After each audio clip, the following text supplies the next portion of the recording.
Welcome to this week's Bible Topics discussion. We're glad you chose to join us again this week. During this week's session, we will be discussing treasures in heaven. Let's look at Matthew chapter 6, verses 19 and 20, which says, "Do not store up for yourselves treasures on earth, where moths and vermin destroy, and where thieves break in and steal. But store up for yourselves treasures in heaven, where moths and vermin do not destroy, and where thieves do not break in and steal." What does Jesus mean by treasures in heaven? It could not mean gold or jewels, because these are construction materials in heaven. Could it mean the rewards we earn and will receive when we get to heaven? I don't think so. Let's look at the next verse and see if it clears up our confusion.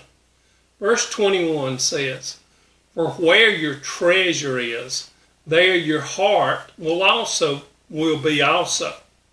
Still a little unclear? Strong's Concordance tells us that the Greek word for treasure used here means the place in which good and precious things are collected and laid up, a receptacle in which valuables are kept, a treasury, storehouse, or repository. Not exactly what we thought treasure was. Oh wait, now verse 21 makes more sense. Our heart is our treasure. What's in the treasury of your heart? What have you stored up in the repository of your heart? Do you value the Word of God more than the things of this world? Who do you treasure? What do you treasure? Do you honor and treasure the principles and precepts of God more than the treasures of this world? Choose to surrender every area of your heart over to God. Choose to value Him. Psalm 119 verse 11 says, "I have hidden your word in my heart, that I might not sin against you." Choose to value, honor, and esteem His word over your cares and concerns. Choose to magnify His word over your problems. His word is greater than your circumstance. Yes.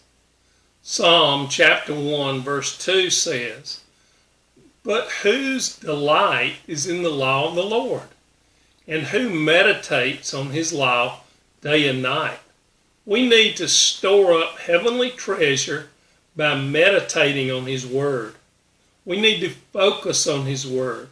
We need to let His Word order our steps.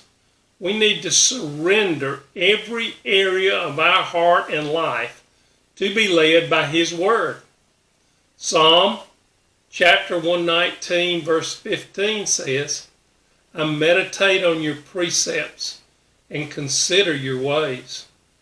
Strong's Concordance says the meaning of meditate is to put forth, commune, speak, study, ponder, to talk, sing, consider, and put forth thought.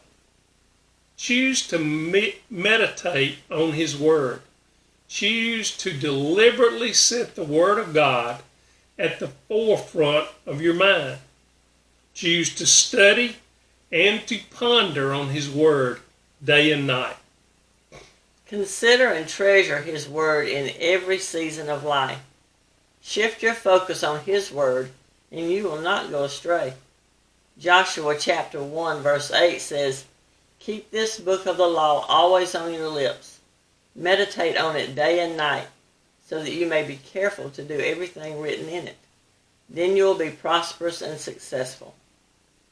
Treasure Christ more than the things of this world. Galatians chapter 5 verse 1 says, "It is for freedom that Christ has set us free. Stand firm then, and do not let yourselves be burdened again by the yoke of slavery." Don't let your heart become entangled in the things of this world. Christ is greater than the entanglement and bondage of this world. Don't let the love or lust for temporary things derail your focus. Wow. Now treasures in heaven make sense to me. So let us all continue to store up treasures in heaven. That's it for this week. Please like, comment, and share. Remember, if you have questions, be sure to ask. If any of you have a topic you would like for us to discuss, please let us know. See you next week. Be blessed.